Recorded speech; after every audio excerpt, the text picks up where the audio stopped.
তো রাসূল সাল্লাল্লাহু আলাইহি ওয়াসাল্লাম আশ্রয় কামনা করতেন যে আল্লাহুম্মা ইন্নী আউযু বিকা মিন ইলমিন লা ইয়ানফাউ, মানে হে আল্লাহ আমি আশ্রয় চাচ্ছি সেই বিদ্যা থেকে, সেই বিদ্যা অর্জন করা থেকে যে বিদ্যার কোনো উপকার নেই, যে বিদ্যা জাতির কোনো উপকারে আসে না, মুসলিমদের কোনো উপকারে আসে না।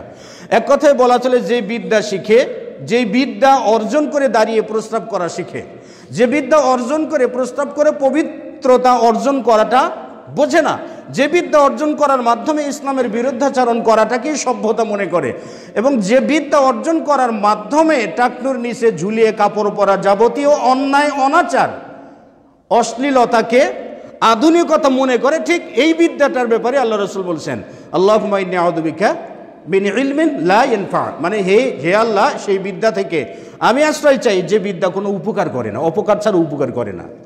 তো এই বিদ্যা থেকে আশ্রয় চাই, এবং বলেন ওয়া মিন কলবিন লা ইয়াখশা, সেই অন্তর থেকে আশ্রয় চাই যে অন্তর আল্লাহকে ভয় করে না, যে অন্তর আল্লাহ ভীরু নয়, সে অন্তর থেকে আশ্রয় চাই।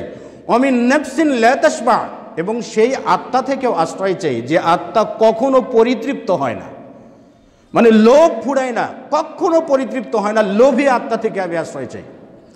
এখন তো দেখবেন চতুর্দিকে শুধু লোভী আত্মা, আত্মার লোভ, লোভ আর লোভ, লোভ আর লোভ। জমি দখল, এটা ধরেন যে একটা মানে আধুনিক শিল্পপতিদের একটা আধুনিক কালচার, মানে জোর যার মূল্য তার, এটা আধুনিক কালচার শিল্পপতিদের। এগুলো আমার থেকে আপনারাই বেশি জানেন, তা আমি এর কি বলবো। তো রাসূল সাল্লাল্লাহু আলাইহি ওয়াসাল্লাম বললেন ওয়া মিন নাফসিন লা তাশবা, সেই আত্মা থেকে আশ্রয় চেয়ে যে আত্মা কখনো পরিতৃপ্ত হয় না, শুধু হা করে থাকে, আরো চাই আরো চাই আরো চাই। রাসূল সাল্লাল্লাহু আলাইহি ওয়াসাল্লাম তাই বলছিলেন যে কোন আদম সন্তানকে যদি দুটি স্বর্ণের পাহাড় দেওয়া হয় তো লাবতাগা সালেসান, 3 নম্বরটা খুঁজে বেড়াবে, আমার 3টা পাহাড় দরকার। যদি 3টি দেওয়া হয় তো লাবতাগা রাবিআন, 4টা খুঁজে বেড়াবে। 4টি দিলে 5মটা খুঁজে বেড়াবে। এরকম লোভী আত্মা থেকে আল্লাহ রাসূল আশ্রয় চেয়েছেন। আরেকটি হলো সর্বশেষ যেটি, সেটি হলো অমিন দাওয়াতিন লা ইউস্তাজাবু লাহা, এমন দোয়া থেকে আশ্রয় চাই যে দোয়া কবুল করা হয় না, অর্থাৎ যে দোয়াটা কবুল করা হয় না, এমন ব্যর্থ দোয়া থেকে আমি আশ্রয় চাই।